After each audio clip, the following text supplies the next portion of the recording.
Hey everyone, thanks for tuning in. I'm Brian. I'm the host of the Left of Greg show. You're going to be watching the video version of our audio podcast. Please, guys, if you like the video, like it, subscribe to the channel. There's going to be more content on there if you're already a subscriber, and a better way for us to get you guys some more stuff. If you have any questions or comments, go ahead and leave them below. Check out our links down below to get a hold of us and to actually find out more places where you can get more information about this. Please like and subscribe. Follow us on Facebook at HBPRNA.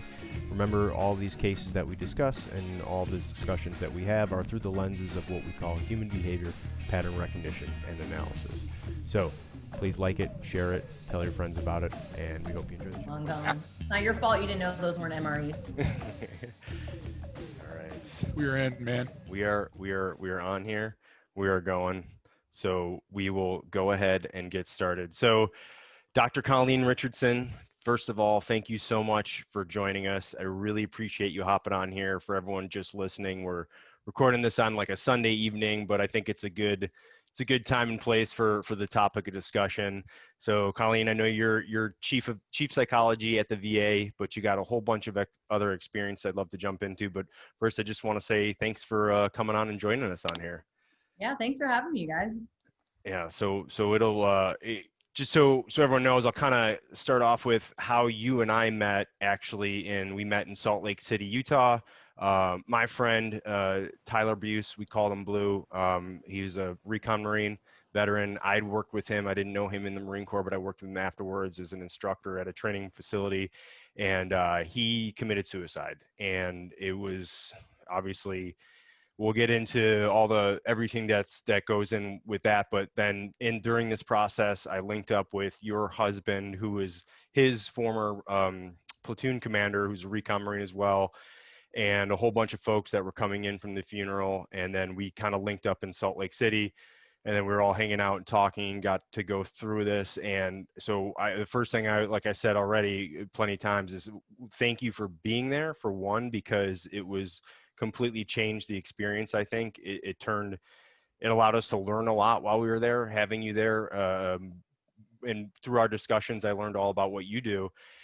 And you have I think, a very unique perspective when it comes to a lot of this mental health issues, not only because you're chief of psychology at the VA in Dallas, so you're literally dealing with it every single day, but you have your own experience. You're a naval officer. You were a psychologist in the Navy. You deployed to combat, attached to combat units with Marines, right? Of all people.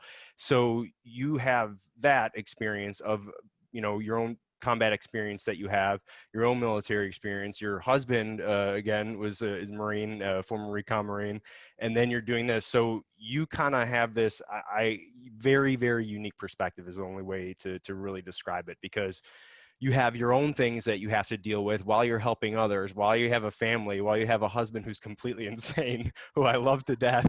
I would take a bullet for. He's a great guy. And I called your guys' relationship finally after like meeting both of you and talking. I was like, oh wait, this is like in that movie Step Brothers, where Will Ferrell's dating his psychiatrist or whatever. Like that's your relationship. And you guys are like, yeah, pretty much. So yeah, and so one of the things I kind of want to get into is, first of all, just to kind of from my perspective on how we talked about this while I was there, is that there's been other guys that I know who have committed suicide, and this is obviously a huge issue. Everyone knows that, it's something 22 veterans a day kill themselves. There's the numbers are out there, the discussion is out there. But it's still going on and it's still happening. So a lot to unpack here in our conversation, but I kind of wanted to sort of start around with your experiences and maybe some of the common things that you see, and then I can relate that back to kind of what we all went through dealing with Tyler, because like I said, I've had other friends that committed suicide and I couldn't go to their funeral. I could have, meaning it wasn't like it was out of the realm of the possible, but I made excuses for being too busy and not wanting to do it. And I realized that was me not wanting to kind of face the issue. And with Blue, Tyler, it was so different, because to me, because on the surface, right, just like we all do, well, he had a family, he's got a wife, he's got 2 little boys, he had a good job, he was making stuff happen, and he was always positive. He was so much fun to work with. He was just a great guy. And you know, and I know, and Greg knows that that doesn't necessarily mean shit, right? You don't know what that other person has, which is amazing, because that's one of the quotes that Tyler used to say is, hey, you know, when you're dealing with someone, you don't know what that person's going through at the time. And that's incredible, because how does a guy who had that outlook then be the same guy that commits suicide? So um, I don't know. It's kind of tough already right now. I figured it'd take a little while to get to the tough parts, but what is it that you see most, you know, out of, from your experience? You know, we talked a little bit about this, but what are the things that we need to focus on that we're not focusing on? I guess we'll start there. Yeah. You know, the whole thing is I think we all, no matter what happens, like we're all just baffled by it, right? I mean, I'm Yeah. still trying to get my Yes. head around this whole thing. I mean, and it's been a couple weeks, and you know, Ryan and I have sat down and we're like trying to piece together a puzzle and piece together this puzzle, and we're like, okay, so this makes sense, and we're like, no, that doesn't make sense. Hang on, let's try this again. And we start just kind of combing through everything we know, and it's like this investigation, and you know, we just never find the resolution to something like a story that's going to make us feel any better, or a story that's going to say, oh, that's why that happened. I mean, they're Mhm. just, that doesn't exist. I think the first thing is just destigmatizing mental health, right? I mean, when I first joined the military back in 2006, I mean, people called me the wizard, or like, because I was the Yeah. first female to be embedded with these Marines, you know, I got the nickname the sorceress, right? Because everyone's the idea, yeah, the sorceress, right? That was the big joke. The idea was, you know, if we come see her, she's going to make us disappear, and we'll never go back to our unit, because you know nobody wants to come seek mental health help, and we don't know what they're going through, and we don't understand, and so there's this stigma that surrounds just seeking help in the first place. And then, you know, when I took over Wounded Warrior Battalion in 2000, late 2008, and all of 2009 and 10, um, these men, and there was one female attached to the unit, but these men were like, hey, doc, I got an appointment with you at 3 today. And of course, you know, my first thought was, oh God, HIPAA. Like, should I nod and say yes, or just be like, Right. yeah, and nobody sees me? But I started to notice that because the company commander and my first sergeant and the battalion commander and the XO were like, hey, go see her. You need to talk to somebody. It's okay to talk about these things. That's when people started coming in my door, and it just literally was not a big deal anymore. But when I first walked into that battalion, I mean, the looks on everybody's face were like, first of all, I've already seen the looks, right? I was a female with an all-male unit. I'm like, oh God, here she comes again. And she's an officer. Like, that's what I felt when I walked in that battalion. I'm like, oh, I'm the only female. Like, damn, you know? And so there was that piece. And then as I kind of just started to embed myself again and, you know, just be my normal everyday self, people started coming in my door and asking me questions. And, you know, I had guys that would, you know, really try to ruffle my feathers, and I didn't really care. I'm like, say whatever you want. Like, you're not going to phase me in the slightest at this point. So I think one is that there's that stigma that's associated with seeking mental health help. And then there's this, what I always refer to as kind of like this, for some people, an identity crisis or a shift in who we are, right? So I think, Brian, you and I talked about this a little bit. If you consider your whole life and every aspect of it a pie, and every piece within that pie at different moments in your life gets a bigger percentage, right? So when you're in the Marine Corps, you know, like 50% of that's probably, oh, Semper Fi, right? There's a big chunk. And then maybe if you're married, a little bit of that is your husband. If you have kids, you're a father. And if you go to church, you're a godly man. So every piece gets a percentage. And I think those percentages change. But then when you lose the piece altogether, what happens? Like, what do you feel that with, right? So 50% of your life for 20 years, 4 years, plus you add combat in there, which makes it a little bit, you know, it's like adding toppings, I guess, to that one Yeah, spot. no, it's a good way to put it. Yeah. Yeah, you you lose that slice. Like, and so what do I replace that slice with that's going to be just as good, just as tasty, just as meaningful for me? And I think that's where people start to struggle, right? And then you add other things. You add civilians who, you know, sometimes really understand and comprehend some of the things that we've been through. And then there's like, yeah, what, a hierarchy, a structure? No, no, no. I mean, just do whatever you need to do and just, you know, show up. And we're like, what? Like, you don't show up on time? And isn't there something you want me to do today? So there's no structure. And then you had relationships on top of that, right? You get married for the first time, and or maybe you've been married and you've got this pie piece that's now missing, and you're trying to redefine who you are, and your wife is like, well, I didn't, or your husband, whoever it is, well, I didn't change, so what's wrong with you? Why can't you just adjust? And so you have that. And I think there's just a culmination of so many different things. And if you're not good at filling that piece back in, I think that's where people really start to struggle. And they're, I mean, I think being a Marine and doing those things, I don't want to say it makes you like a man, but it makes you a somebody, right? I mean, you're Right. important when you're in the Marine Corps, and your best friends are there with you, and you're even like corpsmen, right? I brag about my corpsmen all the time, and our medics. I mean, you're 19, 18-year-old kids responsible for saving the lives of grown ass men and females and women. And they don't even have a doctorate. They don't have a medical degree. I mean, they went to A school, C school, they went to hospital corpsman stuff and got all their training, and maybe they're, Delta, whatever, but they're putting in chest tubes. They're, I've had some, this is kind of gross, but suck the blood out of the mouths of their Marines to save their lives. I mean, Yep. that's fucking incredible stuff, right? Then they leave, and what do we do? Yeah, thanks for your service. Yep. Well, and that's it. And then we kind of leave them hanging. So there's all those things that just kind of culminate, and then you try to redefine who you are, I think. And that's a really tough thing to do, I think. And part of my French, I know I say a lot of bad words. No, that's you brought up a number of good points, and you started with kind of saying, trying to make sense of these situations. How do I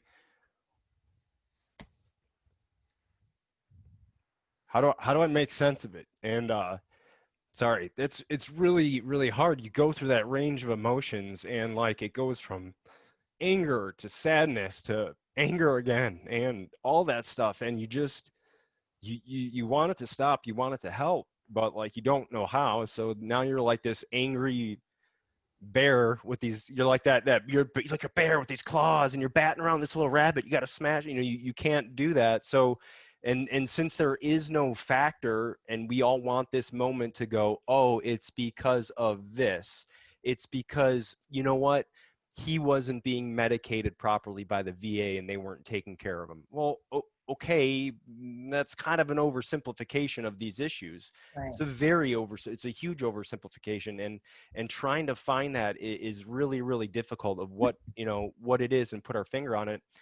And what you just said is huge about that identity and purpose too. Like you just said, everything you do when you're in the military or law enforcement or like healthcare, any one of those fields where everything you do is for a purpose. Like it sounds stupid, but going to that formation, cleaning your room a certain way, it's all a purpose. So when that rug gets taken out, that's the big thing, is that even if you have a great job and can do all that stuff, it's different because, not everything has a purpose, and some of it's just, hey, this is what we got to do. And some of it's, and when you lose that, like you said, you got to find it somewhere. And It's like the basics, right? yeah, it really is. But my question to that is, Colleen, and I don't, you or Greg maybe can help answer this, is why is it that we always see, we meaning people who, all people, because veterans don't have a monopoly on mental health issues, right? We all got them. But why is it that in so much with military and law enforcement, it's a huge one. Why is it we always go to, well, suicide's always an option. Like, why is that even an option on the table? And that's what is, I don't get, because we all have that dark humor where we joke about this stuff, and I'm all good about joking about this stuff. That's how you saw me when I was we were all hanging out. I was like, hey, I'm going to talk for a second, and some weird stuff's going to come out, and I'm going to think it's funny, and you might not. Like, I'm horribly immature in these situations, and I don't know what to do with my hands. Like, I'm just going to put them right here and say stuff. But we joke about stuff. But like, why is that the first thing that comes? Why does that come to our mind so quickly? Mm. And I don't know if you have an answer, if you're Greg, or you want to put it in, because like, and if I could just pile on just before Colleen, before you jump in on that, the idea, Brian, I think that you're all over on this one is, sorry, still at work. If you take a look at our argument, Brian, with sometimes talking about motive, what Dr. Colleen really hit on when you were talking about your pain, and both of you were at the same very painful incident. when you started talking about the story, why might this have happened? You know, that story was for us. That story was for you. Okay. Because what you were doing is you were trying to create a motive so you could say, hey, listen, this wasn't a monster. This wasn't an accident. This was somebody that I loved. This was a father and this was a husband. And it reminds me of that gosh damn around Christmas time. They always show that Santa Claus is coming to town, that claymation characters. And they answer certain questions and the kids all go, oh, that's why he wears a red coat. Oh, that's why he does it. What has to happen is we're craving that organization again. We're saying if it happens to him, that could happen to me. And that scares the shit out of us. And that's where I like to start, because Brian, when you, that, I don't know how many times I texted you on that weekend, but I felt what you were feeling. I feel it now. My you know what I'm saying? I don't know how to go on without breaking up, because all those other people that have committed suicide are now in the room with us, right? Yep. Right fucking Right now. here. And it's really, I apologize for my language, and it's really hard going on, because I want somebody to step up and go, no, it wasn't you,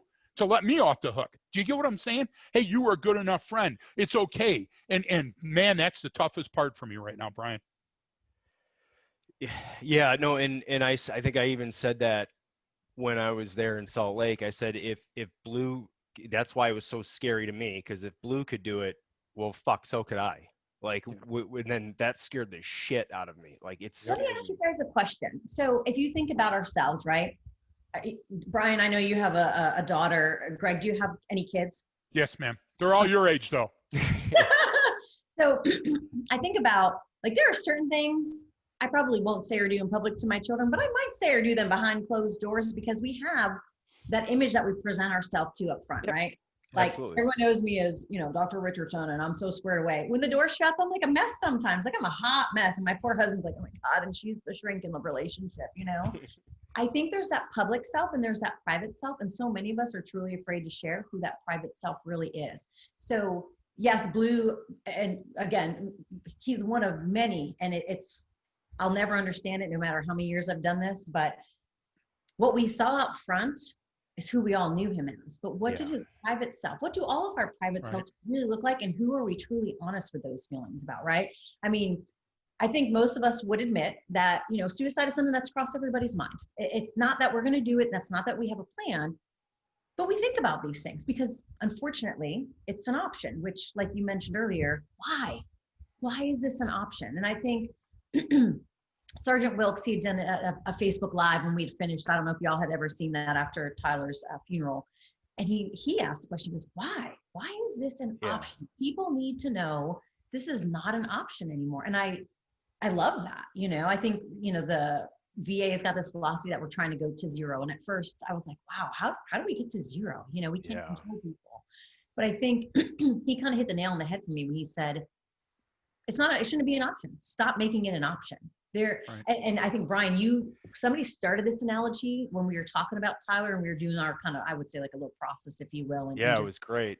It was cool. It was really cool. And I've had the opportunity to do a lot of those, and I love those. But somebody had said it was Z had said, you know, if you think about carrying a pack, right? If you put the pack down, none of us are going to let you stop right there. And you said, right, we're going to take those weights out, make your pack lighter. And you compared it to like going through mental health issue. And I was like, damn, that is powerful. And that's the best analogy I've ever heard. And I told you guys, like, I'm stealing that. Yeah. Like, that's mine, you know, like that was awesome. And I think everybody needs to realize that, right? So we leave the Marine Corps. I left the Navy. When I came back from deployment, the battalion that I was with, a shock trauma platoon, I got involuntarily extended or voluntarily extended, however we want to call it. Yeah. So I stayed a couple extra months with the regiment, and I was one of one coming home. And I remember getting home and just being like, oh, like, where do I go?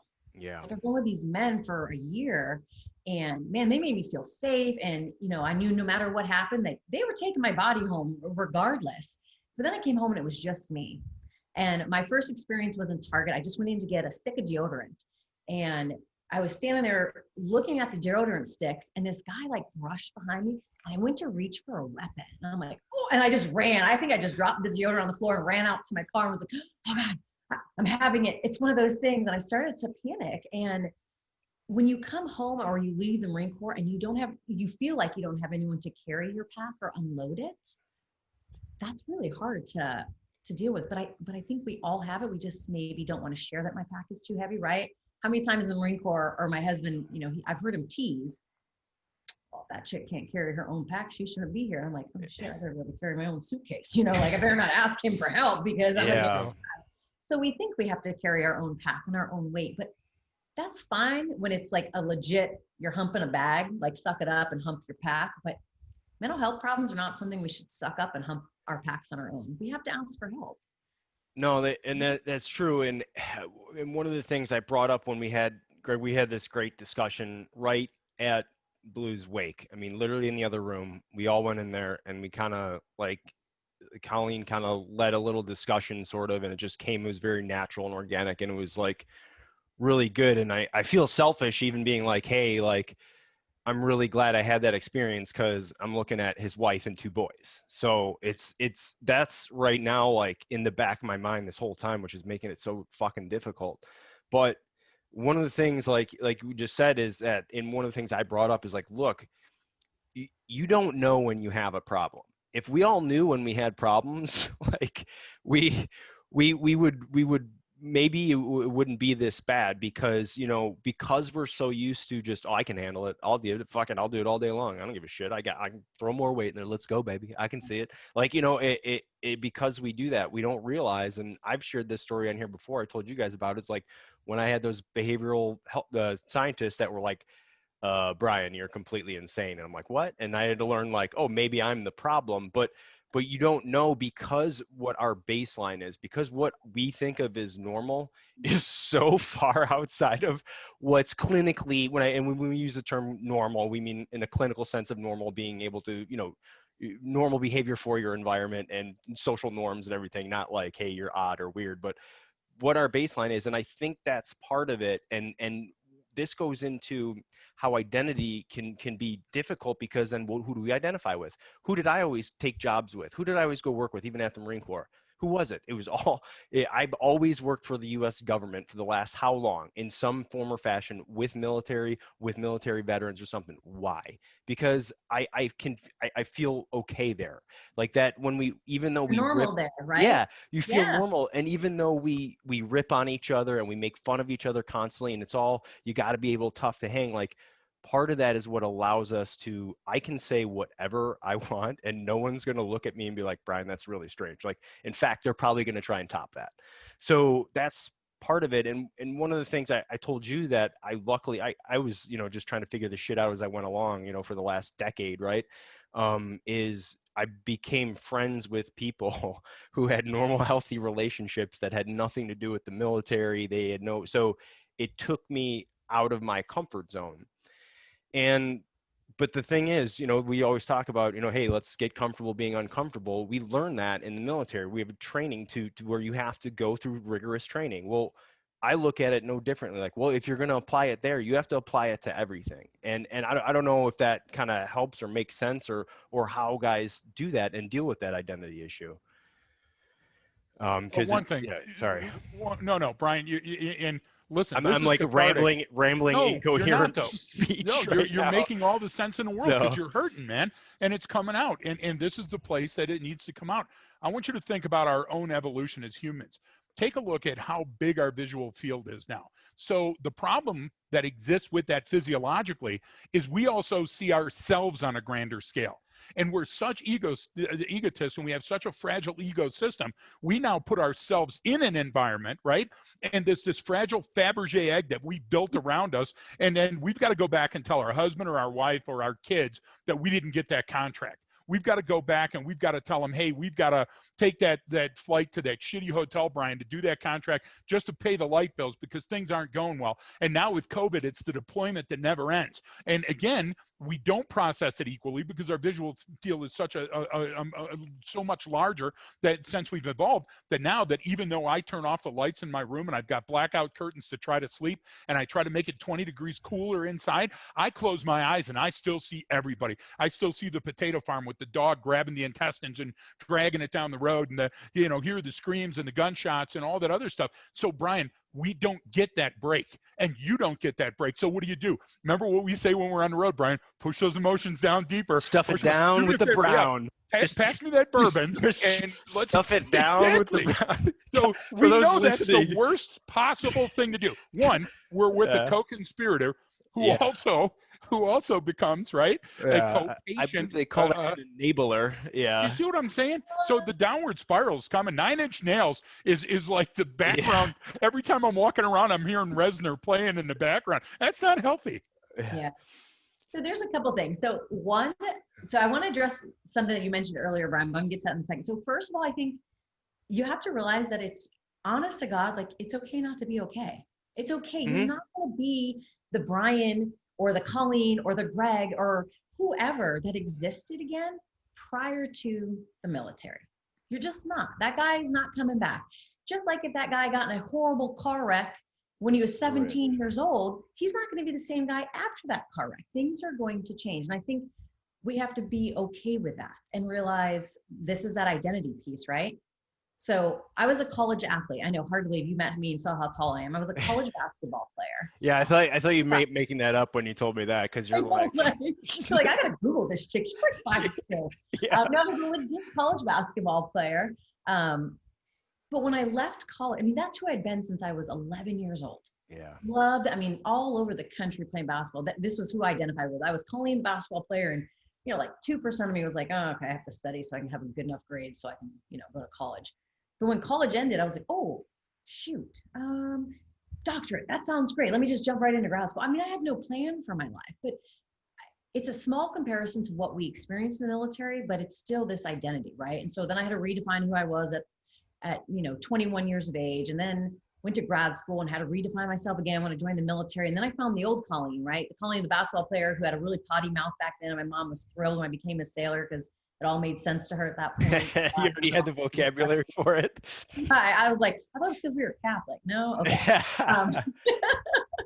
So then I joined the military and found me again, like found the athletic side of me, found this chick who was used to hanging out with all dudes. Like my whole life, I loved hanging out with the guys because I could just put on a pair of basketball shorts and go play ball. And we had a great team, just fit right in. And then that left. And I'm like, oh crap, I have to be this professional, you know? So there's that. I think there's that identity piece again, that kind of just keeps popping up and coming up. And it's taken me a lot of time. It took me years to just tell myself, like, it's okay that I'm not who I used to be. And it's okay that I'm not normal anymore. And it's okay that I laugh at really absurd things. And some people will understand and some people just won't. So I think there's that piece. But you had said something earlier that struck me. You said something about, and here I am, this guy that's just angry and sad and mad and depressed. And so we briefly mentioned this at the funeral, and I didn't really articulate it well at all. I was like, oh crap, they asked me a smart question. I have to pretend I'm intelligent here for a minute, right? We talked about the stages of like grief, right? So I don't even think I gave her name, but Elizabeth Kubler-Ross, right? She talks about the stages of grief, and she talks about denial and anger and bargaining and reasoning and acceptance. And everyone's like, okay, so I'm going to be mad, and then I'm going to be okay, and then I'm finally going to go to acceptance, right? I'm like, yeah, I wish it worked that well. And people have asked me since then, well, what's the time frame? Doc, when should I go from the beginning to the end? I'm like, ooh, yeah, there's no time frame. Like, just when you think you're doing great, you're back at anger again, you're back at denial, and you're back at bargaining. It's such a complicated emotion, grief is, right? And this is the one I probably have the hardest time with in therapy, because I can't fix dead, right? There's nothing I can do with that. I can't bring it back. With PTSD, I'm pretty confident because I'm like, listen, I've seen so many people be successful. I can help you with this, but I can't bring your spouse back, right? Yeah. And I've left sometimes just going, man, I sucked today. Like, how do I help somebody? But I think sitting with them, and this is where we struggle, right? Like you guys said, I just want to shoot that Burma down there and shove those feelings down. My 9-year-old said that in the car the other day. I said, honey, you need to talk about these emotions. She goes, no, I don't. I'm just going to shove them way down deep. I'm like, oh God. Oh, Jesus. The worst thing ever. What have I created? Yeah.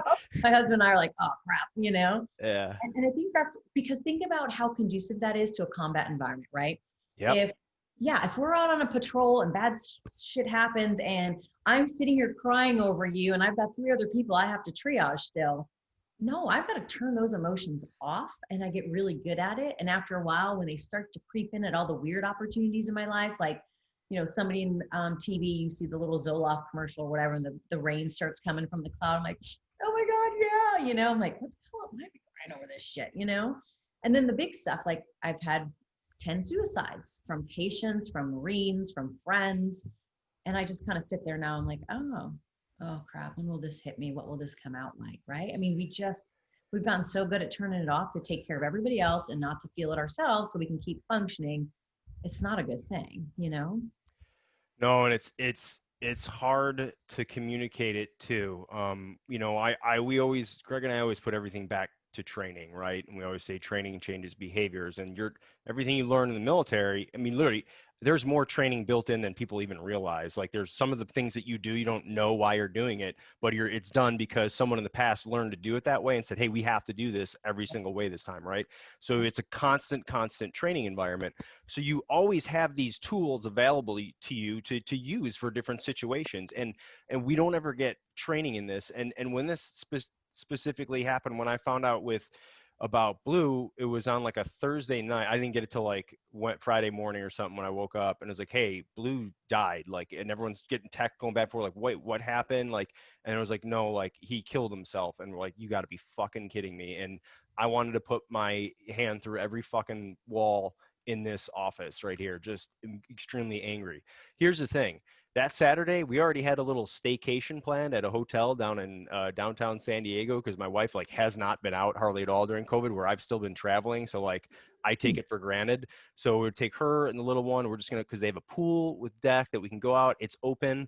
You know what I mean? We can go out, hang out in the pool, wander around down by the pier, do everything, a little staycation for the night. So I want to focus on having fun and do that. So I did that. I'm like, okay, well, I'm reading through all these texts, literally 2 feet from my wife, going, I'm gonna wait till Sunday to process this. I'm just gonna go ahead and set the phone down. So we go down there Saturday and we check in, and then we go to the pool, and I've got snacks and stuff for the little one, and she's all excited. She just wants to get in the pool so bad. And the hotel is not doing the best job of handling this whole COVID situation. They're just basically telling you, like, hey, you can't do this. Hey, you can't do, like, but they're not really setting you up for success. So it's kind of confusing. Like, and so this person's coming up telling me one thing, hey, you got to make sure this, while this other guy comes up behind me, hey, you can't bring outside food in here. So I'm getting this, and I immediately go to red, and I'm like, I'm taking this motherfucker and I'm throwing him off this rooftop. And I know it's not going to end well, but for like a good minute, I'm going to feel really, really, really good, because I'm going to take it all out on him. And so my wife sees me, and she can tell I'm getting amped up, but she doesn't know what's going on in my head. So she thinks it's just because of what they're saying. So she's doing the, like, hey, you're overreacting. What's the problem? So I walk away, I go sit down, and I'm like, I just sit here. And she comes up and same thing. She's like, Brian, like, this isn't a big deal. We can just do that. And so she's now coming at me like, why are you getting so upset? You're overreacting. I'm like, babe, stop. I was like, hey, remember Blue that I worked with down in Georgia that I tell you? She's like, oh, yeah. I was like, yeah, he killed himself the other day. So that's kind of what I'm dealing with right now. And she's just like, what the fuck? Why didn't you tell me? Like, what you should have told me. And I'm like, I didn't want it to ruin today. And she's like, well, look what's happening. So I was like, oh. And we were able to, calm down, bring back the situation now once I told her. But like, that's the thing. It's like, I don't know if that's the Irish Catholic upbringing as well. It's like, nah, we're just going to push it down. We're just not going to talk about this. Keep that whiskey, we're going to be fine. Yeah, we'll be fine. And then we'll get in an argument later about it, and then never talk about it again. It's just like Skyrizi too, right? At the bottom of the medication that they're going to put you on, it has all these warnings, dropsy, vaginal yeast infection, you're going to have a horrible headache. And what the problem with the Kubler-Ross is that they don't tell you, one, it's not going to come in order, and it's not going to come all at the same time, and it's not going to dissipate in any manner that makes any sense, and it's going to be different for everybody. Well, think about that. If you were going to go to a doctor and that was his prognosis or her prognosis to you, you'd choose a new doctor. But isn't that what this is? And then the other thing is, you're trying to make order out of chaos, right, which humans have to do. Yeah. And everybody that's coming at you, they're not coming at you, Brian. It had nothing to do with you. but you Right. can't see the forest for the trees. So the problem is that we're not having these type of discussions. What we're having is we're having, oh, poor me discussions. And don't get me started on some of the stuff. The veterans, God bless all veterans everywhere and forever. But veterans say, okay, well, hey, my Yeah. friend No. died though. Yeah. Now it's No serious. one's pain is bad as mine. You've Yeah. never met anybody that was as cool as my friend, and therefore this, we got to stop that too. We got to stop the exclusive club stuff, saying only these guys get in. And hey, you know what? You were a special guy and you had a delta at the end of your stuff, but guess what? You didn't get a Purple Heart, so you ain't shit. And I've got the CIB, and you only Yeah. got. Does that sound familiar? So are we not setting ourselves up for failure? And cops are no different. The only difference with a cop is out there most times on his own or on her own. And the thing is that the cop's got a 3-minute QRF. You get what I'm trying to say? The quick reaction force is the siren away. You can hear that siren coming. And many times we didn't have that luxury. But the problem is, I think we're part of our own problem, setting that bar so high every day. Yeah. So one of the things, we talk about to kind of, when we do, we put it in the sense of a threat analytics, right? If I'm going to identify something and mitigate something before it happens, I have to, have sensors, I have to process information, I have to categorize it and operationalize it. So the way we look at it is, a lot of things come down to what's called a signal to noise ratio, right? There's a lot of noise out there, but what's the pure signal that I need to look for, right? What is giving me the best information? So I'm curious because you have, all of this experience. So you have all of this information that you've collected, right? And specifically because you've been involved with mental health for so long and you have your own mental health issues and your own experiences in your own life. What is there, like, because we always try to, how do you operationalize information? How do we take all these discussions that people are having, everything we know, and then use it effectively to mitigate something, right? So what's that pure signal? What are the things, because there's always some things that are indicators and some things that aren't. There's always usually some type of like trigger event that sets it off, right? But their cup was already full at that point. So like what are, I mean, we always try to, the takeaways of it are like, what are some common things that you've seen that you go, look, here's some of the things that really need to be discussed that we aren't discussing. Do you have any of those or Wow, that's a really great question. I mean, there's so many answers to that question. I'm not even sure really how to formulate a great response. So I'm kind of putting you on the spot here. I didn't give you these questions beforehand. He's good at that. Huh? He's really good at that. No, I no, because you know what? This is why I liked Brian so much when I met him, because I'm like, damn, this guy, like, he's really thinking about this stuff. Like, you're thinking outside the traditional evidence-based psychotherapy. You're trying to take what everybody is doing and getting an answer that's going to work. And I think it's going to be different for everybody, right? So I think this is why you've been successful. One, you're open, right? You have insight. That's huge, right? People can't look inside themselves and go, wow, maybe she's right. I am a little fucked up and I really need to take a peek at that. That's a problem. If you don't have an insight, like I always tell people, when you get some insight, come back and see me. There's nothing I can do until you kind of want to take a look inward and realize that you're not perfect, right? So I think there's that piece. I think there's some education that goes along with it. Right. And I think this is what I always say, like in the military, when you go to boot camp, right? There's a reason because you're screamed at, right? And you feel stressed. A lot of people just feel an extreme amount of stress when they're at boot camp. We all look back now and we laugh our asses off at how. Yeah, like that was nothing. Yeah. We're like, oh God, I was like ready to pee myself. And staff sergeant screaming in my face, and, oh God, just don't pass out, But there's a reason, and I tell this to all my guys and girls, I'm like, there's a reason they make you shit, shower, and shave at certain points in the day, and they tell you when you're going to eat, because honest to God, if they didn't, you wouldn't do any of those things. You would be so stressed and so overwhelmed, you would forget to do the basics. So that's the number one thing I tell everybody when they come to therapy. If you're not doing the basics, you're fucking wrong. Start with the basics. Shit, shower, shave, and you sure shit better be working out. I don't care. Like, I can barely do a thing these days because of all these neck surgeries, but I walk. My husband's like, get your ass out of bed. Let's go. I'm like, fine. I'll walk 4 miles a day or whatever I could do. So basics, right? Educate yourself and be open to the education. Some people were like, oh, I love so-and-so. She's got all these things on PTSD and how to use this. I'm like, great. Is it working for you? No. find something else, right? What works for me is not going to work for Brian. What works for Brian is not going to work for Greg. So you got to do what works for you as long as it's a healthy coping strategy, right? So, okay, so back. So the basics, education, doing what works for you, if that means a culmination of various things, right? I wish there was a prescription to give everybody and say, okay, Right. But it's, you're going to get this. And if you just do this, you're going to be fine. But there are so many things in our life, from childhood to military to whatever, that has caused us to be who we are today. And again, if we can't take a look at that within our own selves, I can't force you to do those things, right? It takes a little while. I think that's, besides working with folks whose spouse has passed away, I think that's the other piece I struggle with in therapy, is getting people to have insight and taking a look at themselves. Because I get to the point where I'm like, just fucking look inward. Like, what is wrong with you? Can you not see what I see? And they're like, can you not see what I see in you? I'm like, well, yes, I can see that. I know I'm fucked up, but I'm talking about you today, yeah. So I think that's the other piece too, is taking a look inward and being insightful. And then you have to just keep trying things. I think in the military, quitting was never an option, right? I mean, for most of us, it in law enforcement, it's not an option. What happens when we quit? Bad things happen.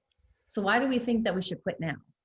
Well, yeah, no, and that's why I always go to, it's amazing, because I try to, we've taught took our skill set, and Greg was asked by the U.S. Army a while back, can you do something like this for suicide prevention? We went up to Joint Base Lewis McChord up in Washington, where they had they were at like the panic 911 stage of people were killing themselves left and right up there, and we did some good, and because we took it just from a training perspective. Hey, this is how you look for things. This is what you need to do, and this is kind of how you can do it. But I kind of forgot a little bit where I was going. Oh yeah. So, but one of the things is that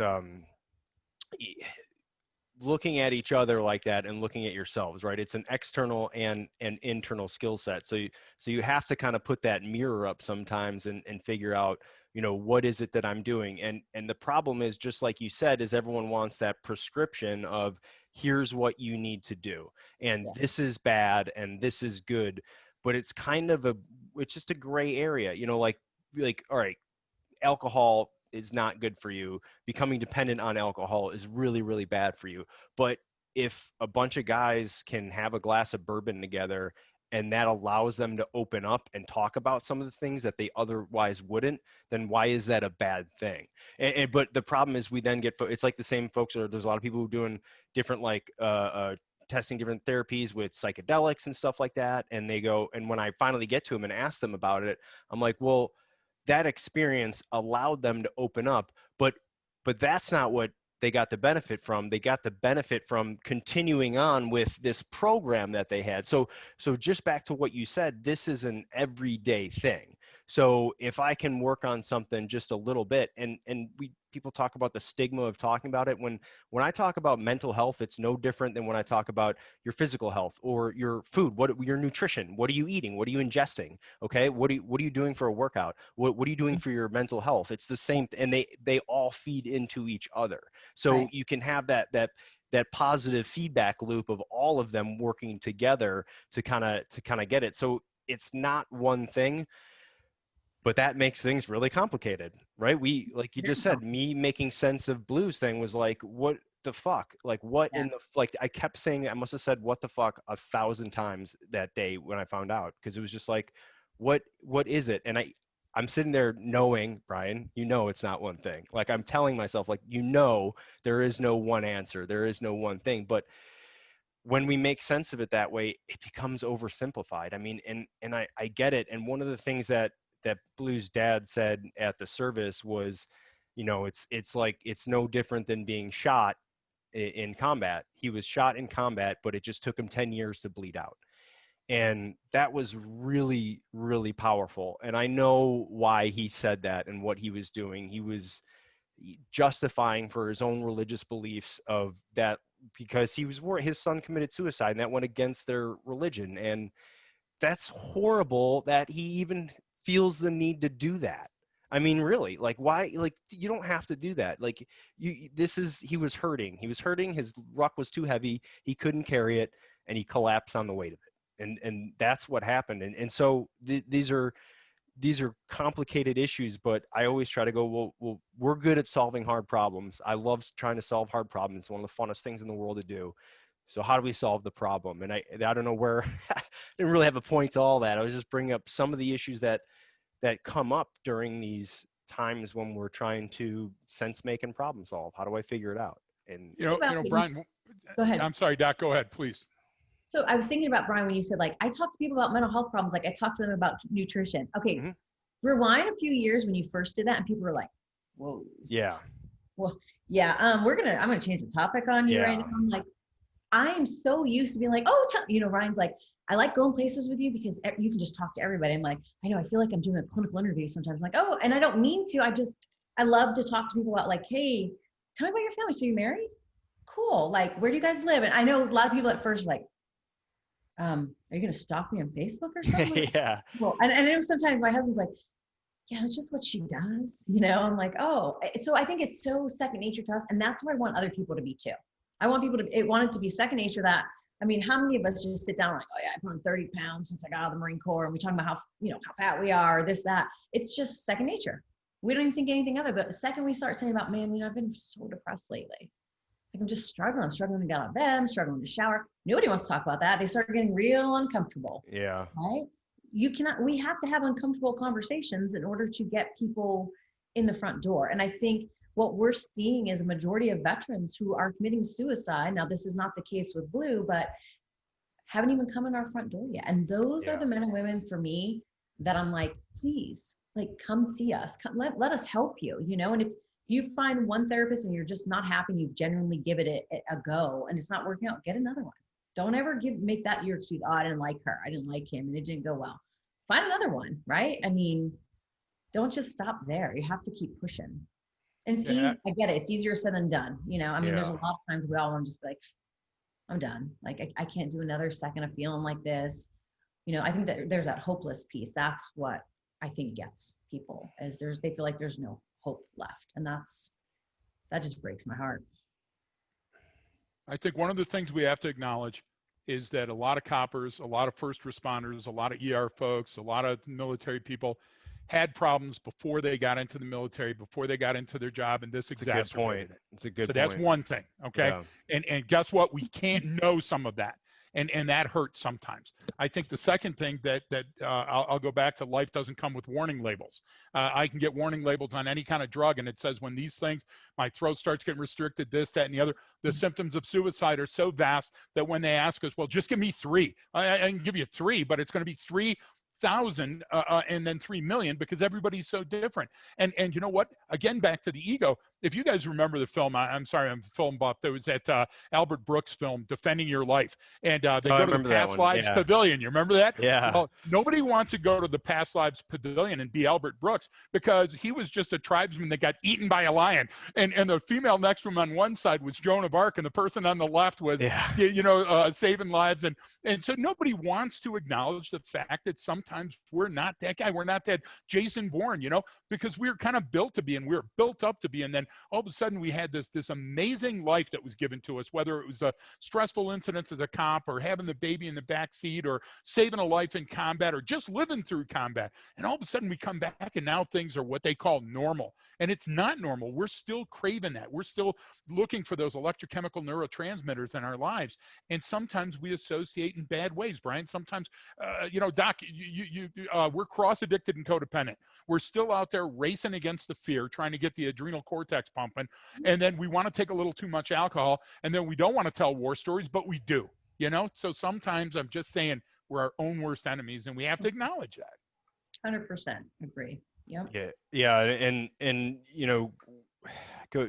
the experience of going there and meeting Blue's family and the platoon that he was with, and all these other folks that came out, it was like, it's so hard, because I saw that, because I went there. I'm like, this is of all the people that I know that have committed suicide, I am more like him than any one of those people. So what the fuck? Like, and that's what, we brought up earlier. I was scared, but I'm sitting there and I'm, trying to tell stories to his wife and maintain composure and talk about how great he is and was. And then, we were leaving, and his older brother is like, he wanted to tell some more stories, and we we're going back and forth. And then he's sitting there going like, I wasn't the best older brother. And I'm like, dude, stop. Like, yeah, you are. Like, don't, like, we all start blaming ourselves and going, what could I have done?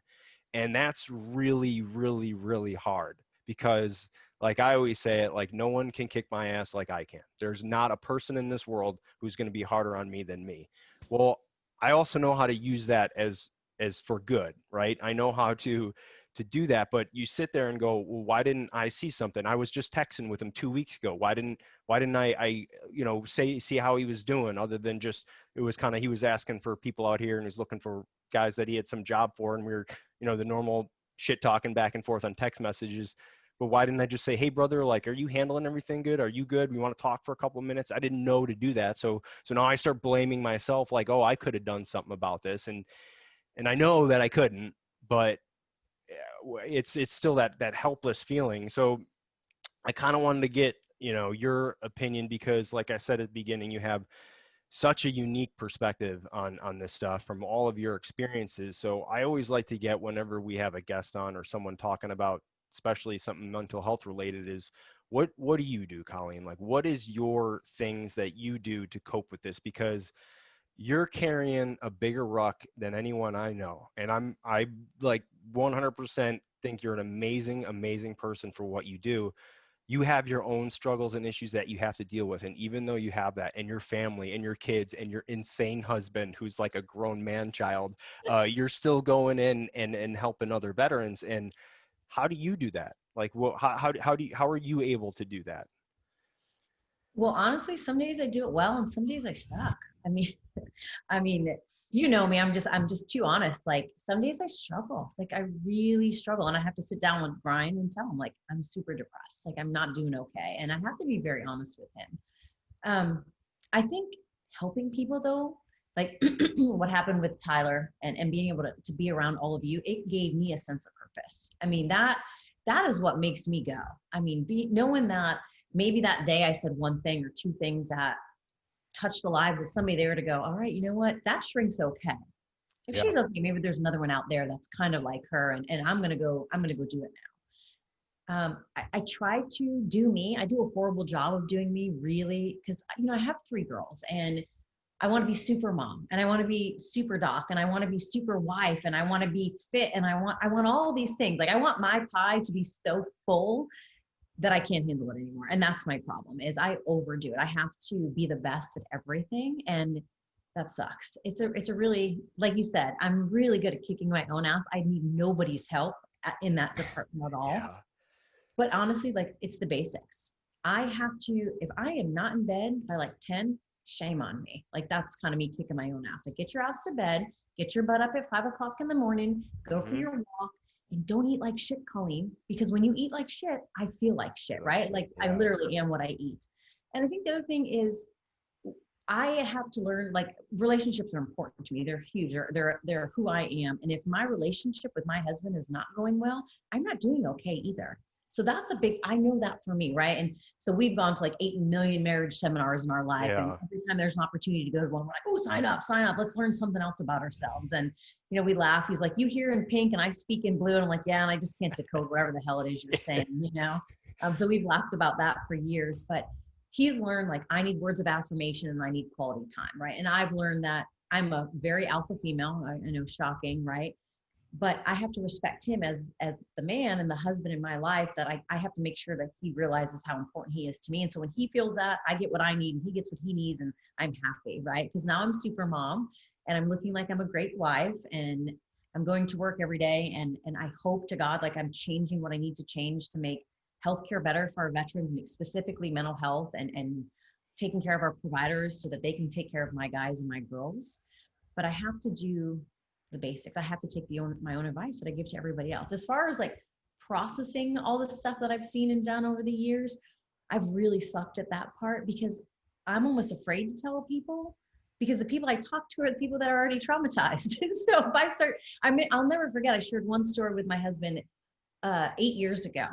and not even realizing what I was saying. I was telling him about a therapy session that I had. Obviously, I didn't share confidential information, but he just like zoned out. And I realized I triggered him, and I've never shared again. Like I totally triggered him, like, oh God. And then he started crying, like, oh God, like, what did I just You do? broke him. Oh, I know. I was like, great, I screwed him up further, like, you know? But I think for me personally, my mom said this to me the other day, and it was listening to her talk to me that really, when I hear other people say to me, like, I feel like I have really good insight as long as you say it to me. I'm like, oh yeah. She's like, you just build up a wall around you. You don't let anybody in. That wall never comes down. Then when it's down and somebody hurts you, it goes like bigger and bigger. I'm like, ooh, yeah, like I really do. Like I have a wall so big and so tough that your death's not going to affect me. And what you share with me is not going to affect me. And after 15 years, how can it not? Right. I mean, it's triggering for me, some things, you know, but yeah, it's basics. All those things I said in the beginning, I must do, and I'm crappy at doing them. But I've started to realize when I start going downhill a little bit. Yeah. And even my husband will be like, hey, like, you're not doing what you need to do. I'm like, oh yeah. Yeah, I did eat like sugar for like 12 days straight. It's probably not good for me, you know? No, But and then there's complicating factors too, right? yeah. Pain, right? So we have all these mental health issues, and then you add something like pain. I think I shared with Brian, you know, I've had 2 neck surgeries, and I don't know how many, 10 screws in my neck now, and a couple plates and all this other fun stuff. So that's another source for me that adds on to the mental health, right? So knowing that I can't work out like I used to, I can't CrossFit or run triathlons, it's redefining who I am all over again, right? Here I am now trying to be this woman who's like a super power walker. Ooh, that's so exciting. No, it sucks, you know? So you're trying to cope with that, which was my coping mechanism to mental health, right? So, and I know a lot of our veterans suffer from chronic pain issues, and that's debilitating in and of itself. No, it is, and this goes into kind of all the contributing factors, right? And how we say there is no. It's the same thing we always teach with anything we do: is there is no golden piece of the puzzle. It just doesn't exist. And so, like you just said, and we talked about this too, is everything from, let's say you have you're not sleeping well, which leads to some hormonal imbalance, and then you have an old injury from football you played 20 years ago, and now you can't back squat what you used to. Like, all of those things individually are not a big deal, and you can handle just fine. When they're all piled on, and then now you've got, hey, work's drying up, hey, this is going on, and you said it, and we always talk about it, any training program, and you'd say, go back to the basics. What is that routine that you have every day? I had to tell my wife that same stuff, because she's like total badass, like works for a really big company. She's sales, like she's same thing. She's an alpha female, which is, part of the reason I'm attracted to her. Right. And she's a performer. And I had to be like, look, you need to take 10 minutes for yourself in the morning. You have to get up, go either, I don't care if you sit in bed and scroll through Instagram, go have a cup of coffee. You have to not be involved, and you have to let yourself, like, you need to give you that time. Because I'm looking at it from the outside, and then she's doing you're the one with the issues. And I'm like, I know that's why I can talk about them, because I've done the same thing, and I think, managing our expectations is really hard to do. And I've slowly gotten better at it a little bit as I get older, but, managing that, okay, well, what am I can't get down on myself. So maybe it's been a couple days since I've slept well, and now I've got this. Well, you know what, then I got a lot on my plate. So I need to take something off. Like, hey, babe, you got to do this. Or, you know what? Hey, that's not getting done today. It's just not. And I'm not even going to think about it, because otherwise it's just going to burn me out. And if you can manage those expectations, that's what a very, very limited, like low calorie, tactical level thing I think you can do, that I've noticed that helps. But, like you said, 100% right. 100%. I would agree with you hands down on that. That's an awesome way to put it. Absolutely. Well, I can put it really, I can articulate it well. Living, I'm with you. Like, walking that talk. Now you want me to go do it? Oh, well, that's a different story, Colleen. That's for someone else. Like, my mother literally told me the same thing the other day. She said, I put my wall up, and then she said, and why do you think you have to save the world and do everything? I'm like, because I'm Superwoman. She's like, no, Right. you're not. Like, you are. I'm like, oh, I'm not.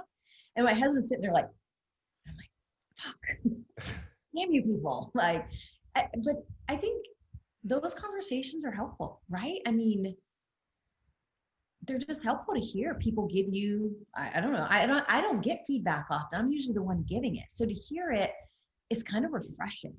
Yeah. It's refreshing to hear it. I mean, it's hurtful because you're like, oh God, am I that big of an idiot? Like, okay, check, note to self, you know, but it's helpful. For our readers and viewers and listeners, Brian, again, I just want to take it back to street for a minute. You know, for anybody watching or listening right now, with Dr. Colleen Richardson, Brian, and I, if we all went around like Eeyore, it'll never work, we're all gonna die, you would know right away where the problem, you know, but I would guarantee that if we do go back to the basics, and for everybody that's a student of human behavior pattern recognition analysis, in the anomaly is where the danger lurks. So we have a most likely course of action and most dangerous course of action. And if you're up close and personal and you notice that there's a change, because both you and Colleen, Brian, were just taking a segue and talking about the insider threat, the internal problems, right? But we have to sometimes, you know, look up and out and see the external problems. And so I would caution that it's going to be a coalescing of these cues that you're going to look and you're going to say, wow, that's odd. You know, he or she is not like that. They're usually on time. They're missing the gym. They're doing that. And you know what? If you see that, that might be the school shooter. That might be the person that's going to commit suicide. That might be the road rage that's coming. Say something. We all, everywhere in the government says, if you see something, say something. But nobody educates us on that. They just put up yet another sign. I'm saying that this is a good chance on a Sunday night to sit around the campfire, not in Texas. It's already too hot. And Brian, no pun intended with California burning.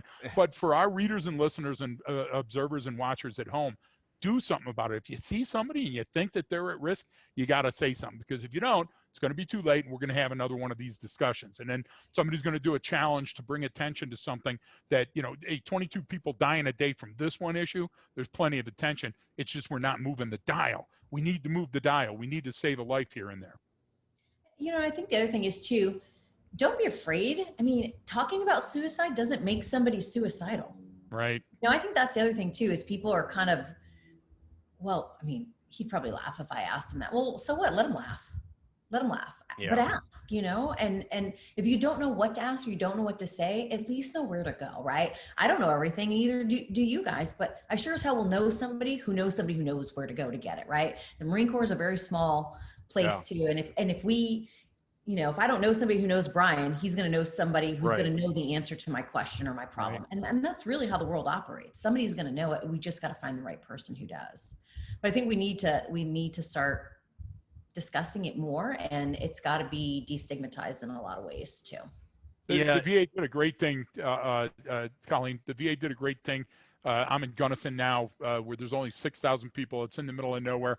And they set up these remote locations where you could come in, and that regional approach is working. There's people that need help that are getting the help. And I want to, you know, shout out for the VA. Brian and I are huge proponents now. Used to be a time where we weren't the biggest fans. And a lot of good has come over the last few months and years. Agreed. I mean, what we've done with telemental health, seeing you in your home anywhere, you know, as long as it's within the States, I mean, you can give help anytime you want. We've got a 24 hours, 7 days a week line that you can call. I mean, we've done some really good things, and we're just going to keep going in that direction. And as long as I'm at the helm of some ship with it, that's my plan for sure. Thank God you are. Yeah, no, and we've kind of brought that up before too, is that I like having folks like you on, Colleen, too, because, you know, speaking of stigmas, what's the stigma of the VA? It's this awful place that kills people and this, and you're like, that's not true. Like, it's just not, it's the whole, this is not true at all. I go, and first of all, most of the people that work at the VA are veterans themselves. So you're likely talking to someone who can relate to you better than any other healthcare you go to. And same thing, I always challenge people, like, go make an appointment somewhere in a private network, or do whatever. Let me know how it costs. Let me know when you can get in and see someone. Let me know, you know what I mean? Like orange or burn pits, everyone's like, huh? You come to the VA and we're like, oh man, you had a stir shit, my bad. Like, that sucks, you know? Like, we know what you're talking about when you start saying stuff like that. Yeah, no, and that's the other thing, is that you get, I think they have a better grasp on what's going to be affecting you. So a conversation that you have with the doctor on the outside, they're just going to be like, yeah, no, it's not a big deal. Like that can happen, blah, blah, blah. Where a VA doctor go, oh, you know what? Why don't we check you for these 3 other things? Or why don't you go see this? Because they know what else that could mean. And I've done both. And I'm telling you, like, and part of it's just because the VA built a new facility right near me and everything. And I'm in San Diego, so there's a huge presence there.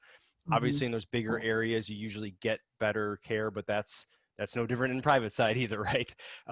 You know, I mean, Oh, I mean, it's just like in the military, right? You've got the Jason Bournes of the military, those folks, and you've got the not so great folks that are in the military. You got shitbags, right? yeah, Everywhere you go, you're going to find a variety of people. I mean, it's not an excuse not to keep coming. But like you said, I mean, everybody I train, like that comes through our training programs, I try to hire. Why? Because we train them to take care of veterans. And so yeah, now they know the history of the veterans. They know military culture and competence. We teach it to them. We make sure they understand Marines are troops. They're not soldiers or joke. Like we try to yeah. get all this stuff embedded in their brains as to how, and then just like you said, you know, if you've been exposed to Agent Orange and we're looking for these particular things. So absolutely, you know? Yeah, and I mean, kind of the other thing, kind of to I don't, you know, I know we've been talking for a while about this stuff, is that, you know, I'm a big fan of everyone's trying to, we want to raise awareness or we want to do this, and there's nonprofits out there and there's people posting stuff on social media, and it's good. Like I get it, but like people know what the problem is. All right, it's no. My whole thing is no one's coming to save you. It's up to you. It's up to us. Like I look at, you know, our nation is built on people who serve our country, whether Mhm. that's military or government, whatever. Like it's all about service. That's what has gotten us out of tough times. That's what has got us through the Great Depression and world wars and all these different issues, social issues. You know, it's because people serve and they try to do the right thing. And it's no different here. And a lot of those are veterans, and veterans have built this country and made it what it is. So we have to help ourselves and help each other. Like it's the whole, you know, you, if you're listening to this and you're law enforcement, you're a veteran, you're the health worker, what, anyone, like you have to individually reach out to your own friends and say, hey, are you good? Hey, what's going on? Hey, you can reach out to me, because that's the only way. It's just, there's no, all the processes are in place. Like all the healthcare is there. The nonprofit stuff is there. There's already stuff out there. It just at a very individual level is focusing on ourselves, and just my contacts, my buddies that I know that I text with on every weekly basis anyway, like just if everyone just did that, we are like the whole veteran community is connected by just a couple degrees of separation. Like you said, like I didn't know anyone, I didn't know your husband, I didn't know anyone in their platoon, but it was my buddy George, who is also a recon Marine, is literally in Salt Lake City, who linked them. And then once that link occurs, now we're linked to this huge, massive network. So it's, if something catches fire, it'll spread quickly. And I think that's kind of the way I look at it.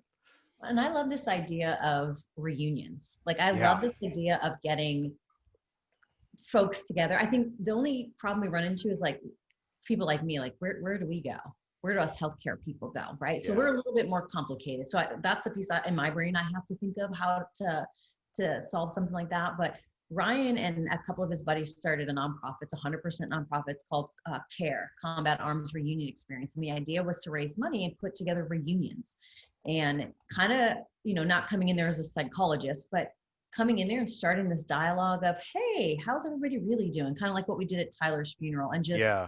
kind of stepping in there and opening up this conversation, and then kind of stepping out and allowing these, it was usually all men to come in and say, dude, are you really doing okay? Because I'm not. Like I've just been struggling. And then, you know, I've done this a few times around my dinner table. You know, I'll get a bunch of Marines at my house for obvious reasons. And they all start talking and they're like, so Doc, what do you think about? I'm like, well, let's talk about that. And they're like, okay, somebody get me a beer. Like I'm like, oh boy, Yeah. you know, but they start it, and they, you know, it's not, obviously I wouldn't do it that way if they came in to see me in my office, but I think when they're around a group of guys that they're comfortable with, and these guys are finally all saying out loud, like, hey, yeah, I know I'm like the chief of this and I'm doing that, but I'm not doing okay. Like I'm not sleeping, and I'm not doing this and I'm not doing that. And I'm fighting with my wife all the time. And I'm yelling at my kids. And then, I go to work and I put on this smile all day long, and then I come home and I'm barely functioning again. I think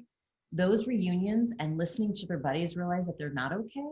I mean, and if they are, fantastic, then be that person, right? I remember a first sergeant I had who was like, I wasn't doing okay. And he talked to the Marines about this. And the Marines were like, oh, you did what? You kicked so-and-so in the face, and you kicked him in the chest, and you did all this crazy stuff. But yeah, I went through, and he would say, I went through therapy, and now look at me. I'm doing much better than I was. So he encouraged these men to seek assistance. And that's what destigmatized it for them, and realize it's okay that I'm not okay. And my first sergeant says so. So, I see the men look at my husband like, to him sometimes as to what I'm doing, like what he's doing. And I've noticed that more as the years have gone on, which I think speaks volumes. I don't even know if he realizes it, how much it speaks volumes to who he is as a man, Absolutely. and who he is as a Marine. And these men continue to love him and name children after him and go to combat with him. And I'm like, damn, like I hope he recognizes that. But now that he's starting to be like, yeah, I'm so messed up, they're like, me too. Like they're all relieved that he's messed up too, So I love these reunion things. I think they're killer. Shout out to him, because he does a great job. As soon as I met him in person, because some of us were talking, a few of us in group text to make sure, hey, what arrangements need to be made? Where do we need to go? My buddy George was working on the paddle and doing that stuff. Hey, give me some quotes from Blue, all this different stuff that we were trying to do just in a coordination piece. So that's all I knew him from. And I walked out, but same thing, like it just speaks to him being a leader and who he is as a leader.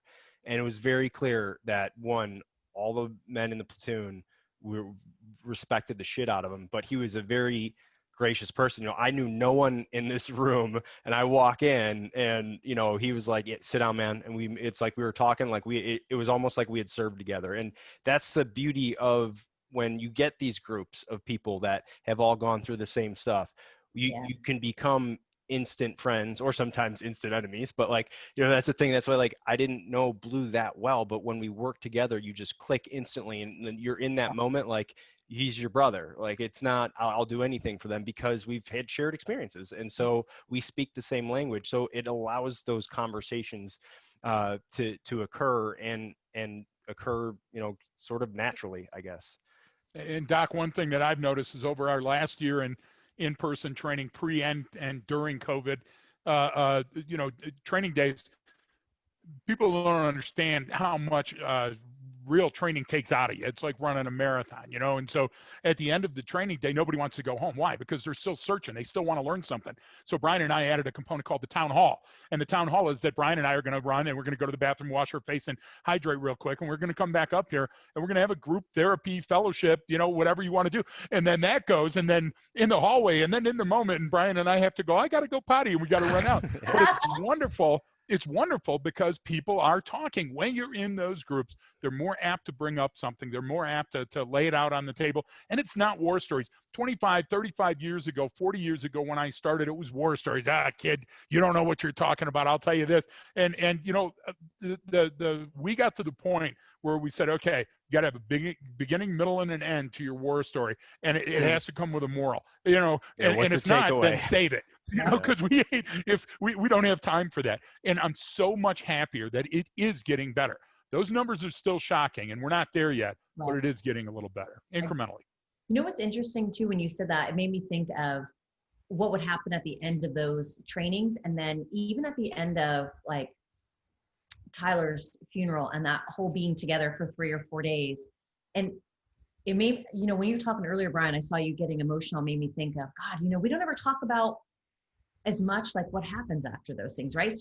So even though it's a very sad and gut-wrenching event that we went to and the funeral that we attended, we're still all kind of high, right? We're all hanging out, we're joking, we're back in that role, we're back, laughing. And then what happens when we come home?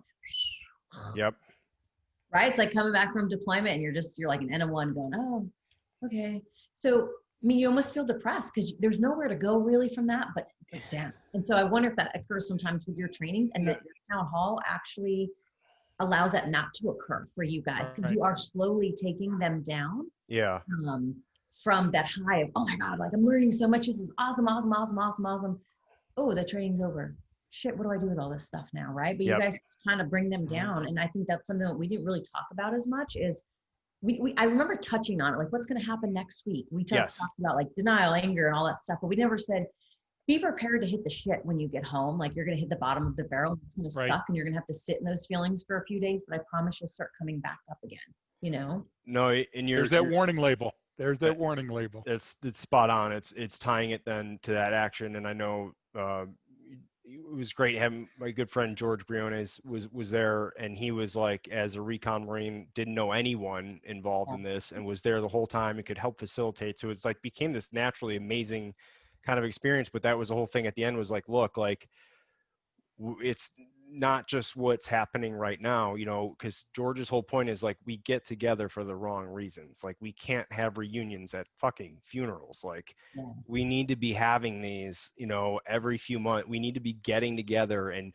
my family meets your family and my kids meet your kids, and we do this, and that creating that connective fiber, because then we have that network. And that was the whole thing, you know, because with Blue is like, how many contacts do you think he had in his phone where he could have called any one of them? Anyone, maybe, I mean, it speaks to the person that he was. He probably had 50 people that would have been like, what do you need, like money? Do you need me to come right now? I'll be there tomorrow morning or tonight. Like, yeah, I mean, there would have been anyone. So sometimes, but we don't go through that process of staying connected and doing those things together. And that was the whole issue is, and guys were immediately like, yep, no, we're going to start a communications plan, and we're going to check in, and we're going to do this, and we're going to start this process. And I know guys have already reached out to other people just because of that weekend. They were like, hey man, like I need some help. And so if that is what can, that I want that to come from the, I don't want it to be just another, he's another number, another statistic, another, hey, this is what happened. Like, no, like that we have to individually take the time to learn from them and go, what is the one thing I can do either every day or every week or whatever to make sure I'm connected with people. And I think, you know, that started with that group of individuals, and that's what we need to do. Just like the whole, like the care thing you were talking about, these experience where we all get back together, and it's really, really important. And this extends, and I mentioned it earlier, and I know because we're all, you know, military, Greg's military and law enforcement, so we kind of stay in that area. But like I said earlier, you know, we don't have a monopoly on this. Like it's, these mental health issues are for everyone. I think that because of the extreme experiences a lot of us went through, like that's not, doesn't mean you have it worse. To me, Right. that means you have more potential. Like you actually have potential to get to a level of resilience where nothing's going to ever get you down because you've been through that. So if you can work on processing it, learn how to use it, you're actually now going to be stronger, and you're going to be able to help out people who aren't as strong as you. It's very simple. Like I operate in a small team. Well, guess what? Biggest dude in the team was a big stud college football player. He carried more ammo. Why? Because he was 230, and he could, like, why would he carry the same amount of weight as me? That doesn't make any sense. Like he has to carry more because he can. Well, it's the same thing with the mental fitness. Look, if I'm handling it and I can handle more, come on, lay it on me, Colleen. Let's go. What do you need? And if we look at it that way, I think it'll help anyway. That's a great analogy. You have That's a all these great great point. analogies, Brian. I love them. That's awesome. They're probably stolen from somewhere. I haven't had an original thought or idea No my way. entire life. So Keep throwing them at me. I'm going to start writing these things down. Oh, those are so good. And you know, one of the analogies I used years ago was like mental health, right? So if you think about mental health as an injury itself, right? If you fall off your bike and scrape your knee, you're probably going to be okay, right? There's your first little trauma. You fall off your bike again, you scrape the same spot. It's probably going to get a little bit bigger if you didn't take care of it in the first place. Yep. Here comes your fourth trauma. You fell off the bike again. You didn't take care of it the first 3 times. This wound is now gaping. It's probably got an infection going on. Yeah. And that's how I would look at mental health is if you don't start addressing it from the beginning and say, okay, wait a minute, they warned me about this. And I do think the military hasn't always done the best with saying, hey, we're going to send you off to war. People are going to die. You're going to do things that, you know, may or may not compromise you morally and ethically, but you have no choice because it's either you or them. Yeah. I mean, we don't always prep people for that. We just say, hey, listen, we're going to give you the best training. You're going to go in there and you're going to accomplish all these badass things, and we'll deal with the rest when you get home. Holy shit. Like, do you know what you've left us with? Like, we've got this gaping wound, and I am trying so hard to glue people back together, but I need so many other things to do that with, you know? So I don't know. That's how I would see mental health is just it's a wound, and we've got to attend to it from the beginning. Now, Yes. Okay. We didn't attend to your wound 15 years ago, but it's not too late to attend to the gaping wound that now exists. It's never too late. Proof of that, right? I mean, Absolutely. Yeah. It's never too late. That's the whole thing, is that if you're still alive, then it's not too never late. too late. Absolutely. And 100%. that's communication is a big thing, and a lot of times we don't know how to communicate it, and we don't have a good way of understanding how these things affect us to go, I need to step in right now and lighten this load. I need to maybe take a few things off my plate before I get so overwhelmed and I go to a really, really dark place. And we've been there, and like anyone knows, when you get in those areas, you get in that dark place, God, it's fucking brutal. And you're just, it's like running through a forest naked at night with no moonlight or something. I don't know. You're just like, you can't find your way out, and everything hurts, and it's uncomfortable, and it's cold, and it's miserable.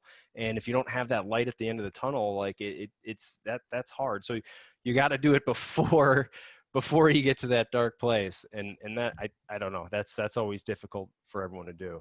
But No, I agree with you. And I think, speaking to, if you have younger listeners who are in law enforcement or EMS or healthcare or whatever, like, heed the advice now. I don't care about the 70-year-old guy that you're working with who's your training partner that's like, oh, fucking mental health, it's for the fucking weak. yeah. Fuck him. Like, fuck him. Like, he's the one who needs more help than you will Yep. ever. You know what I mean? So respect him from an authority standpoint, but fuck his opinion on mental health. Like, come in and see us. Let us just give you the education that you need to say, okay, maybe my training partner, maybe he's a little old and doesn't understand that mental health is not a sign of weakness. It's a sign of strength, is asking for help. Because I mean, I hope this conversation impacts one person that listens to it and they go, okay, you know what? Maybe they're right. Maybe there is a light at the end of the tunnel, and I need to reach out to somebody, because we know that suicide, when somebody commits suicide, they affect at least on average 135 people they've touched. 135 people is what the latest data looks at.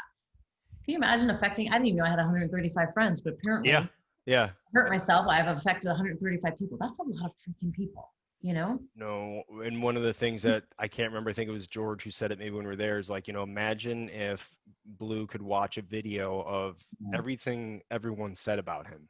Like, you know what I mean? We don't tell each other enough, like, hey man, like, I really appreciate you because of this. I think you're a fucking stud because of this. You know what you did there was absolutely incredible. And I'm horribly guilty of that too, where I'm good at giving feedback to people, but like, if I think you're doing really well and doing awesome, I just don't say anything. Not a word. Not a word. But like, I'll be super impressed, but instead of me going like, holy shit, that's incredible, I'll just be like, okay, yeah, that's good. Like, whatever. Like, Yeah. and you know what I mean? And so we all have to do that. And it just, that's a great point. But like, no one wants to sit around and go, hey, Colleen, you know what I really like about you? Like, we're not, right? Yeah. we're not those types of people. We're like, hey, you fucking suck. You can't run for shit anymore. No, we want to talk shit, but in our own way. That is us giving affection to each other in the only way we know how. So it doesn't have to be some like lovey-dovey, I'm this. It's just being appreciative, and that's where a lot of folks come in with like the mindfulness stuff and different ways to cope with that. But man, just reaching out and be like, hey, like, just want you to know, man, you're a rock star. And like, I'll do it sarcastically to friends sometimes when they're feeling down. My brother told the story of when he was a SEAL, he's going through buds and he was doing this, and like, he was having a horrible day and a time, and he called me up and he was going on and on, and the only words out of my mouth was like, well, you could just quit. And he's like, it hit him like, but he's like, that's exactly what I needed to hear, and we were good at that. I know my buddy Ryan did that to me once, in Iraq. We had a horrible day. We'd just been shot at, blown up, all this stuff. I had so many close calls, and then we're getting on the truck at the end of the day, and like, we're back at our camp, and like, I'm just like, I'm down. I'm not feeling good at all. Like, this is like, I'm scared to death. Like, this is horrible. Like, I had more close calls that day than I'd have. And then my buddy Ryan looked at me and was like, hey man, like, you good? I was like, honestly, man, like, I seriously don't think I'm going to make it out of here alive. And he looked right at me and goes, Brian, I completely understand what you're saying. I don't think you're going to make it out of here alive either. And like, it was enough. I just busted up laughing, but it allowed me to take that step back and go, yeah, you feel the same way I do. This isn't just about me. We're all going through this. It's chaotic. It's insanity, but that's what we're at right now. Take it one day at a time. And I just think it was like those little things can sometimes go a really long way. 100%. And I know we kind of all know like the other things that people say to each other too, that's like completely inappropriate for your show, but it's like, he likes me, like, he loves me. You know what I mean? Like that's the stuff I'm like, I have to pretend that I think it's stupid and lame, because if I don't, then my husband will stop with the joke. So I'm like, yeah, lame. You know, he's like, he thought that was funny. I'm like, yeah, maybe. yeah. Well, I appreciate you coming on here, Colleen. I know I don't want to take up too much more of your time. I don't know, Greg, if you're always good at kind of bringing things back down from a nebulous concept. I know I was all over the place. I don't even know where I am right now. So are we still live? You know? No, I would say this. I would say, Doc, you bring a unique perspective that's welcome and refreshing. And Brian, I would highly suggest that we AAR and take a triage on what we said tonight and set up a part 2. Doc, if you'd be willing to do that, I think now we all have a starting point. We can talk more about our emotions and maybe about those things that we can do to move that dial in our community or with our community, meaning veterans and first responders and coppers. So I like what I'm hearing. I think we're all hurting, and putting it out there for other people to know that we're not Teflon, that it bothers us too. Maybe that'll empower somebody that needs to step up and make that phone call. Yeah, I appreciate you guys having me on. Thank you so much. Like, I'm totally humbled that you asked me to be on the show. I was like, I'm gonna do a podcast with you guys don't like know anything, right? Yeah, I do. Well, we're actually not broadcasting live. It's just us. There's no one else. You go out behind Brian, I'm in the next room. Do you get what I'm trying to say? So there's just a sheet. This is just a green screen background right here. Greg is on the other side of my screen right now. No, that's why I had to text Ryan when I was watching your husband. I was like, hey, you know, I talked to Colleen about being on, coming on. I was like, yeah, I have a podcast. And I'd be like, yeah, I'm one of those guys. And he's like, what? Loves podcasts. Like, oh, that's great. Always like, you gotta hear Joe Rogan. I'm like, okay, which one are we listening to? I mean, this is what we do for like 20-hour car trips. He's like, put your earbud in. I'm like, good. He won't talk to me for 20 hours. He's like, listen to a podcast. I'm like, all right, let's do it.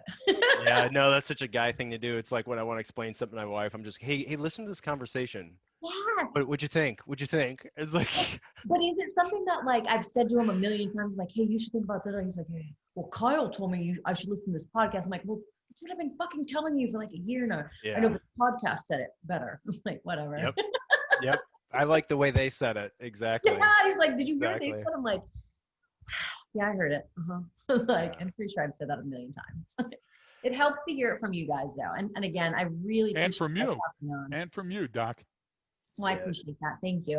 Like I said, I'm humbled that y'all asked me, and I'd love to do a part 2. And it's been great. I mean, I love Brian. When I met you, I was just like, damn, this guy's like, he can talk about his feelings and his emotions. And but it's only because we do this, and Greg and I are just, we're always just like, I have no filter. And I've had my wife tell me before, like, hey, like, you gotta be careful. Like, we were out to dinner and you said stuff around people that like, they didn't get it. And I'm like, oh, it was like, I made some joke about like, naturally made some joke about traumatic brain injuries and stuff. Like, you know, I was like, yeah, but by that age, I'm going to be drooling in a cup anyway. So I don't care. And they're all like, and around anyone else, that joke would have been fine. But like, they were like, what is this? Are you, is you okay? Are you okay? I'm like, yeah, I'm fine. And they're like, no, you're not. Hence the reason we need to do the part 2, 3, 4. Maybe keep going. Doc, you don't understand. This is called free therapy for marriage. Yeah. Hey, I'm here. That's actually the name of the show. Yeah, because we're gonna need a second opinion, right? Yeah, exactly. Yeah, he's ugly too. You mean a professional opinion? If you saw Ryan, you'd be like, maybe Colleen isn't quite the psychologist cracked up to be.